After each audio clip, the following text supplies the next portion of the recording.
Imagine you heard this in a movie. Arrest warrants have been issued for war crimes committed by Batman and the Joker. Or Darth Vader and Luke Skywalker are both being held accountable for civilian deaths. These ridiculous scenarios are examples of false moral equivalency, where different actors or situations are inaccurately framed as having the same moral significance. Namely, Israel fighting a defensive war after Hamas launched an intentional and brutal offensive. On November 21st, the International Criminal Court issued arrest warrants for Prime Minister Benjamin Netanyahu and former Defense Minister Yoav Gallant, Hamas military chief Mohammed Deif, who Israel is thought to have eliminated in an airstrike in July 2024. Israel is a liberal democracy, and Gallant and Netanyahu were and are government officials. Meanwhile, Mohammed Deif was one of the key leaders of a prescribed terrorist organization. One of these things is not like the other. The ICC accuses Netanyahu and Gallant of the war crime of starvation as a method of warfare and crimes against humanity, of murder, persecution, and other inhumane acts. So let's take a closer look at that accusation of starvation. Since the beginning of the current war,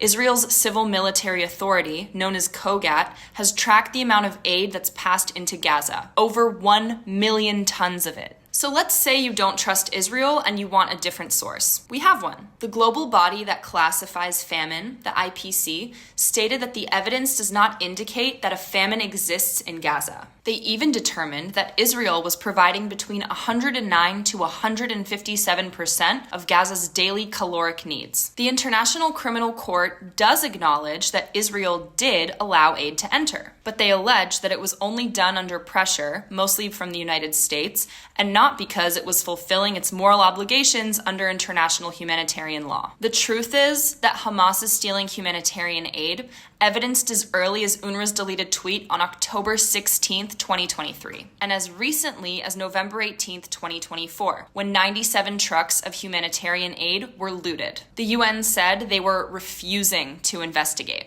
Meanwhile, the court says Israel had no clear military need to limit humanitarian relief operations, seemingly forgetting Israel's war aim of returning the hostages and how wars work, because it's important to remember. But there is another myth here, that Israel has an obligation to supply Hamas terrorists with electricity and other goods, and that is without basis in international law. The ICC's accusations not only draw a false moral equivalence between a democratic country, Israel, and an internationally recognized terror group, Hamas, they are also simply not grounded in reality.